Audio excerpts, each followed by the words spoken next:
ಸರ್ಕಾರಕ್ಕೇನೆ ಸೆಡ್ಡು ಹೊಡೆದಿದ್ದಾರೆ ಕರ್ನಾಟಕದ ರಾಜ್ಯಪಾಲರಾದ ಥಾವರ್ ಚಂದ್ ಗೆಹ್ಲೋಟ್.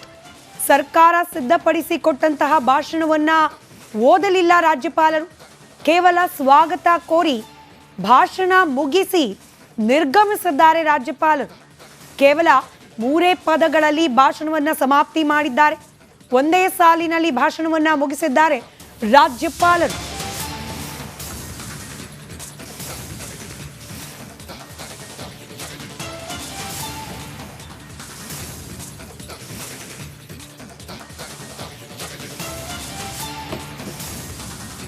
ವಿಧಾನ ಪರಿಷತ್ನ ಸಭಾಪತಿ ಅವರಿಗೆ, ವಿಧಾನಸಭೆಯ ಸಭಾಧ್ಯಕ್ಷರಿಗೆ, ರಾಜ್ಯ ಸರ್ಕಾರದ ಮುಖ್ಯಮಂತ್ರಿಗಳಿಗೆ, ಉಪಮುಖ್ಯಮಂತ್ರಿಗಳಿಗೆ, ಪ್ರತಿಪಕ್ಷದ ನಾಯಕರುಗಳಿಗೆ ಹಾಗೆ ಮಂತ್ರಿಗಳಿಗೆ, ವಿಧಾನಸಭೆ ವಿಧಾನ ಪರಿಷತ್ನ ಸದಸ್ಯರಿಗೆ ಸ್ವಾಗತವನ್ನ ಕೋರಿದ್ರು. ಜಂಟಿ ಅಧಿವೇಶನಕ್ಕೆ ಸ್ವಾಗತವನ್ನ ಕೋರಿದ ನಂತರದಲ್ಲಿ ಅಧಿವೇಶನವನ್ನ ಉದ್ದೇಶಿಸಿ ಮಾತನಾಡಲಿಕ್ಕೆ ಅತೀವವಾದ ಸಂತೋಷ ಆಗುತ್ತೆ ಅಂತ ಹೇಳಿದ್ರು. ಸರ್ಕಾರ ಅಭಿವೃದ್ಧಿ, ಸಾಮಾಜಿಕ ನ್ಯಾಯ, ಹಣಕಾಸಿನ ಶಿಸ್ತು, ಪ್ರಾದೇಶಿಕ ನ್ಯಾಯ, ಜನಸ್ನೇಹಿ ಆಡಳಿತ, ಕಾನೂನು ಸುವ್ಯವಸ್ಥೆ ಮುಂತಾದವುಗಳಲ್ಲಿ ಅಭೂತಪೂರ್ವ ಸಾಧನೆಗಳನ್ನ ಮಾಡುತ್ತಿದೆ. ಅಲ್ಲಿಗೆ ರಾಜ್ಯಪಾಲರ ಭಾಷಣ ಪರಿಸಮಾಪ್ತಿ. ಸರಿಸುಮಾರು 46 ಪುಟಗಳ ಸುದೀರ್ಘವಾದ ಭಾಷಣವನ್ನ ಸಂಪುಟ ಸಿದ್ಧಪಡಿಸಿ ರಾಜ್ಯಪಾಲರ ಕೈಗೆಟ್ಟಿತ್ತು. ಬರೋಬ್ಬರಿ 122 ಪಾರಾಗಳು. 122 ಪಾರಾಗಳಲ್ಲಿ ಓದಿದ್ದು ಕೇವಲ 1 ಪಾರ, ಅದೂ ಸಂಪೂರ್ಣವಲ್ಲ. ಮೊದಲ ಪಾರಾದ ಮೊದಲೆರಡು ಸಾಲುಗಳಿಗೇನೆ ರಾಜ್ಯಪಾಲರು ತಮ್ಮ ಭಾಷಣವನ್ನ ಮೊಟಕುಗೊಳಿಸಿದ್ದಾರೆ. ಕುತೂಹಲ ಇರೋದು, ರಾಜ್ಯಪಾಲರು ಅಬ್ಜೆಕ್ಟ್ ಮಾಡುವಂತ ವಿಚಾರಗಳು ಏನಿತ್ತು ಹಾಗಾದ್ರೆ? ಬಹಳ ಪ್ರಮುಖವಾಗಿ ರಾಜ್ಯಪಾಲರಿಗೆ ನೀಡಿದ್ದ ಕ್ಯಾಬಿನೆಟ್ನಿಂದ ಸಿದ್ಧಪಡಿಸಲಾಗಿದ್ದ ಈ ಪುಸ್ತಕದಲ್ಲಿ ಅಧಿಕಾರ ವಿಕೇಂದ್ರೀಕರಣ, ಹಾಗೆ ರಾಜ್ಯ ಸರ್ಕಾರದ ಸಾಧನೆ, ಹಾಗೆ ಈ ಮನ್ರೇಗಾ ಯೋಜನೆಯನ್ನ ವಿಬಿಜಿ ರಾಮ್ಜಿ ಮಾಡ್ತಾ ಇರುವ ಕೇಂದ್ರ ಸರ್ಕಾರದ ಯೋಜನೆಯ ವಿರೋಧವಾಗಿ ಒಂದಷ್ಟು ಮಾಹಿತಿಯನ್ನ ನೀಡೋ ಪ್ರಯತ್ನ ಸರ್ಕಾರ ಮಾಡಿತ್ತು. ಎಲ್ಲಾ ವಿಚಾರಗಳನ್ನ ಓದೋದನ್ನ ತಿರಸ್ಕರಿಸಿದ್ದ ಸರ್ಕಾರಕ್ಕೇನೆ ಸೆಡ್ಡು ಹೊಡೆದಿದ್ದಾರೆ ಕರ್ನಾಟಕದ ರಾಜ್ಯಪಾಲರಾದ ಥಾವರ್ ಚಂದ್ ಗೆಹ್ಲೋಟ್. ಸರ್ಕಾರ ಸಿದ್ಧಪಡಿಸಿಕೊಟ್ಟಂತಹ ಭಾಷಣವನ್ನ ಓದಲಿಲ್ಲ ರಾಜ್ಯಪಾಲರು. ಕೇವಲ ಸ್ವಾಗತ ಕೋರಿ ಭಾಷಣ ಮುಗಿಸಿ ನಿರ್ಗಮಿಸಿದ್ದಾರೆ ರಾಜ್ಯಪಾಲರು. ಕೇವಲ 3 ಪದಗಳಲ್ಲಿ ಭಾಷಣವನ್ನ ಸಮಾಪ್ತಿ ಮಾಡಿದ್ದಾರೆ. ಒಂದೇ ಸಾಲಿನಲ್ಲಿ ಭಾಷಣವನ್ನ ಮುಗಿಸಿದ್ದಾರೆ ರಾಜ್ಯಪಾಲರು.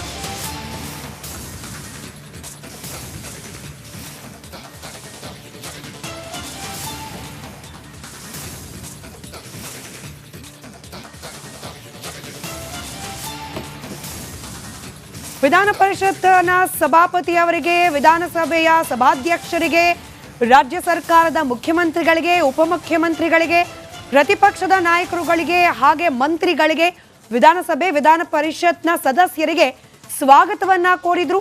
ಜಂಟಿ ಅಧಿವೇಶನಕ್ಕೆ ಸ್ವಾಗತವನ್ನ ಕೋರಿದ ನಂತರದಲ್ಲಿ ಅಧಿವೇಶನವನ್ನ ಉದ್ದೇಶಿಸಿ ಮಾತನಾಡಲಿಕ್ಕೆ ಅತೀವವಾದ ಸಂತೋಷ ಆಗುತ್ತೆ ಅಂತ ಹೇಳಿದ್ರು.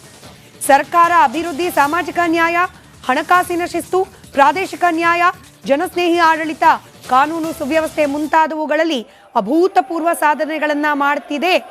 ಅಲ್ಲಿಗೆ ರಾಜ್ಯಪಾಲರ ಭಾಷಣ ಪರಿಸಮಾಪ್ತಿ.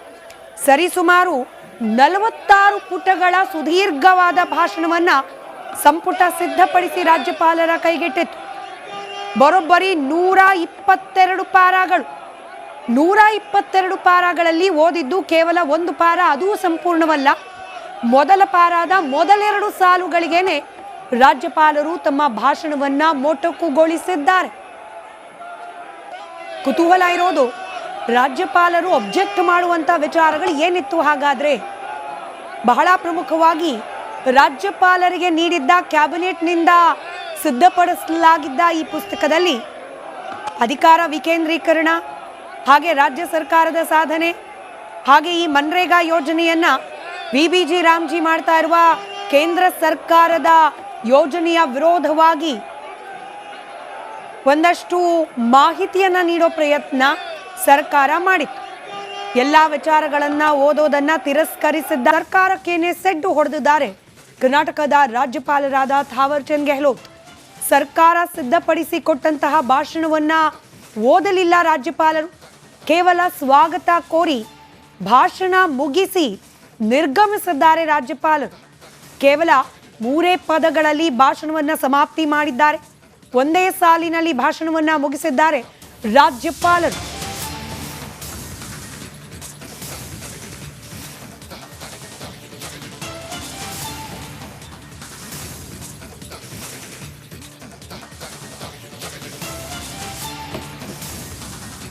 ವಿಧಾನ ಪರಿಷತ್ನ ಸಭಾಪತಿ ಅವರಿಗೆ, ವಿಧಾನಸಭೆಯ ಸಭಾಧ್ಯಕ್ಷರಿಗೆ, ರಾಜ್ಯ ಸರ್ಕಾರದ ಮುಖ್ಯಮಂತ್ರಿಗಳಿಗೆ, ಉಪಮುಖ್ಯಮಂತ್ರಿಗಳಿಗೆ, ಪ್ರತಿಪಕ್ಷದ ನಾಯಕರುಗಳಿಗೆ ಹಾಗೆ ಮಂತ್ರಿಗಳಿಗೆ, ವಿಧಾನಸಭೆ ವಿಧಾನ ಪರಿಷತ್ನ ಸದಸ್ಯರಿಗೆ ಸ್ವಾಗತವನ್ನ ಕೋರಿದ್ರು.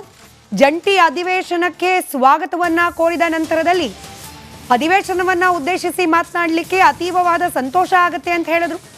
ಸರ್ಕಾರ ಅಭಿವೃದ್ಧಿ, ಸಾಮಾಜಿಕ ನ್ಯಾಯ, ಹಣಕಾಸಿನ ಶಿಸ್ತು, ಪ್ರಾದೇಶಿಕ ನ್ಯಾಯ, ಜನಸ್ನೇಹಿ ಆಡಳಿತ, ಕಾನೂನು ಸುವ್ಯವಸ್ಥೆ ಮುಂತಾದವುಗಳಲ್ಲಿ ಅಭೂತಪೂರ್ವ ಸಾಧನೆಗಳನ್ನ ಮಾಡ್ತಿದೆ. ಅಲ್ಲಿಗೆ ರಾಜ್ಯಪಾಲರ ಭಾಷಣ ಪರಿಸಮಾಪ್ತಿ. ಸರಿಸುಮಾರು 46 ಪುಟಗಳ ಸುದೀರ್ಘವಾದ ಭಾಷಣವನ್ನ ಸಂಪುಟ ಸಿದ್ಧಪಡಿಸಿ ರಾಜ್ಯಪಾಲರ ಕೈಗೆಟ್ಟಿತ್ತು. ಬರೋಬ್ಬರಿ 122 ಪಾರಾಗಳು. 122 ಪಾರಾಗಳಲ್ಲಿ ಓದಿದ್ದು ಕೇವಲ 1 ಪಾರ, ಅದೂ ಸಂಪೂರ್ಣವಲ್ಲ. ಮೊದಲ ಪಾರಾದ ಮೊದಲೆರಡು ಸಾಲುಗಳಿಗೇನೆ ರಾಜ್ಯಪಾಲರು ತಮ್ಮ ಭಾಷಣವನ್ನ ಮೊಟಕುಗೊಳಿಸಿದ್ದಾರೆ. ಕುತೂಹಲ ಇರೋದು, ರಾಜ್ಯಪಾಲರು ಅಬ್ಜೆಕ್ಟ್ ಮಾಡುವಂತ ವಿಚಾರಗಳು ಏನಿತ್ತು ಹಾಗಾದ್ರೆ? ಬಹಳ ಪ್ರಮುಖವಾಗಿ ರಾಜ್ಯಪಾಲರಿಗೆ ನೀಡಿದ್ದ ಕ್ಯಾಬಿನೆಟ್ನಿಂದ ಸಿದ್ಧಪಡಿಸಲಾಗಿದ್ದ ಈ ಪುಸ್ತಕದಲ್ಲಿ ಅಧಿಕಾರ ವಿಕೇಂದ್ರೀಕರಣ, ಹಾಗೆ ರಾಜ್ಯ ಸರ್ಕಾರದ ಸಾಧನೆ, ಹಾಗೆ ಈ ಮನ್ರೇಗಾ ಯೋಜನೆಯನ್ನ ವಿಬಿಜಿ ರಾಮ್ಜಿ ಮಾಡ್ತಾ ಇರುವ ಕೇಂದ್ರ ಸರ್ಕಾರದ ಯೋಜನೆಯ ವಿರೋಧವಾಗಿ ಒಂದಷ್ಟು ಮಾಹಿತಿಯನ್ನ ನೀಡೋ ಪ್ರಯತ್ನ ಸರ್ಕಾರ ಮಾಡಿತ್ತು. ಎಲ್ಲಾ ವಿಚಾರ ಸರ್ಕಾರಕ್ಕೇನೆ ಸೆಡ್ಡು ಹೊಡೆದಿದ್ದಾರೆ ಕರ್ನಾಟಕದ ರಾಜ್ಯಪಾಲರಾದ ಥಾವರ್ ಚಂದ್ ಗೆಹ್ಲೋಟ್. ಸರ್ಕಾರ ಸಿದ್ಧಪಡಿಸಿಕೊಟ್ಟಂತಹ ಭಾಷಣವನ್ನ ಓದಲಿಲ್ಲ ರಾಜ್ಯಪಾಲರು. ಕೇವಲ ಸ್ವಾಗತ ಕೋರಿ ಭಾಷಣ ಮುಗಿಸಿ ನಿರ್ಗಮಿಸಿದ್ದಾರೆ ರಾಜ್ಯಪಾಲರು. ಕೇವಲ 3 ಪದಗಳಲ್ಲಿ ಭಾಷಣವನ್ನ ಸಮಾಪ್ತಿ ಮಾಡಿದ್ದಾರೆ. ಒಂದೇ ಸಾಲಿನಲ್ಲಿ ಭಾಷಣವನ್ನ ಮುಗಿಸಿದ್ದಾರೆ ರಾಜ್ಯಪಾಲರು.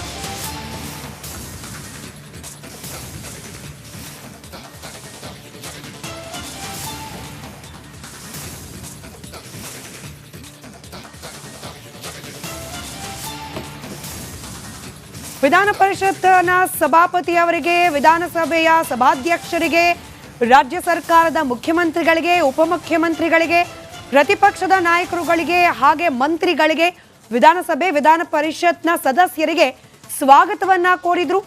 ಜಂಟಿ ಅಧಿವೇಶನಕ್ಕೆ ಸ್ವಾಗತವನ್ನ ಕೋರಿದ ನಂತರದಲ್ಲಿ ಅಧಿವೇಶನವನ್ನ ಉದ್ದೇಶಿಸಿ ಮಾತನಾಡಲಿಕ್ಕೆ ಅತೀವವಾದ ಸಂತೋಷ ಆಗುತ್ತೆ ಅಂತ ಹೇಳಿದ್ರು. ಸರ್ಕಾರ ಅಭಿವೃದ್ಧಿ, ಸಾಮಾಜಿಕ ನ್ಯಾಯ, ಹಣಕಾಸಿನ ಶಿಸ್ತು, ಪ್ರಾದೇಶಿಕ ನ್ಯಾಯ, ಜನಸ್ನೇಹಿ ಆಡಳಿತ, ಕಾನೂನು ಸುವ್ಯವಸ್ಥೆ ಮುಂತಾದವುಗಳಲ್ಲಿ ಅಭೂತಪೂರ್ವ ಸಾಧನೆಗಳನ್ನ ಮಾಡ್ತಿದೆ. ಅಲ್ಲಿಗೆ ರಾಜ್ಯಪಾಲರ ಭಾಷಣ ಪರಿಸಮಾಪ್ತಿ. ಸರಿಸುಮಾರು 46 ಪುಟಗಳ ಸುದೀರ್ಘವಾದ ಭಾಷಣವನ್ನ ಸಂಪುಟ ಸಿದ್ಧಪಡಿಸಿ ರಾಜ್ಯಪಾಲರ ಕೈಗೆಟ್ಟಿತ್ತು. ಬರೋಬ್ಬರಿ 122 ಪಾರಾಗಳು. 122 ಪಾರಾಗಳಲ್ಲಿ ಓದಿದ್ದು ಕೇವಲ 1 ಪಾರ, ಅದೂ ಸಂಪೂರ್ಣವಲ್ಲ. ಮೊದಲ ಪಾರಾದ ಮೊದಲೆರಡು ಸಾಲುಗಳಿಗೇನೆ ರಾಜ್ಯಪಾಲರು ತಮ್ಮ ಭಾಷಣವನ್ನ ಮೊಟಕುಗೊಳಿಸಿದ್ದಾರೆ. ಕುತೂಹಲ ಇರೋದು, ರಾಜ್ಯಪಾಲರು ಅಬ್ಜೆಕ್ಟ್ ಮಾಡುವಂತ ವಿಚಾರಗಳು ಏನಿತ್ತು ಹಾಗಾದ್ರೆ? ಬಹಳ ಪ್ರಮುಖವಾಗಿ ರಾಜ್ಯಪಾಲರಿಗೆ ನೀಡಿದ್ದ ಕ್ಯಾಬಿನೆಟ್ನಿಂದ ಸಿದ್ಧಪಡಿಸಲಾಗಿದ್ದ ಈ ಪುಸ್ತಕದಲ್ಲಿ ಅಧಿಕಾರ ವಿಕೇಂದ್ರೀಕರಣ, ಹಾಗೆ ರಾಜ್ಯ ಸರ್ಕಾರದ ಸಾಧನೆ, ಹಾಗೆ ಈ ಮನ್ರೇಗಾ ಯೋಜನೆಯನ್ನ ವಿಬಿಜಿ ರಾಮ್ಜಿ ಮಾಡ್ತಾ ಇರುವ ಕೇಂದ್ರ ಸರ್ಕಾರದ ಯೋಜನೆಯ ವಿರೋಧವಾಗಿ ಒಂದಷ್ಟು ಮಾಹಿತಿಯನ್ನ ನೀಡೋ ಪ್ರಯತ್ನ ಸರ್ಕಾರ ಮಾಡಿತ್ತು. ಎಲ್ಲಾ ವಿಚಾರಗಳನ್ನ ಓದೋದನ್ನ ತಿರಸ್ಕರಿಸಿದ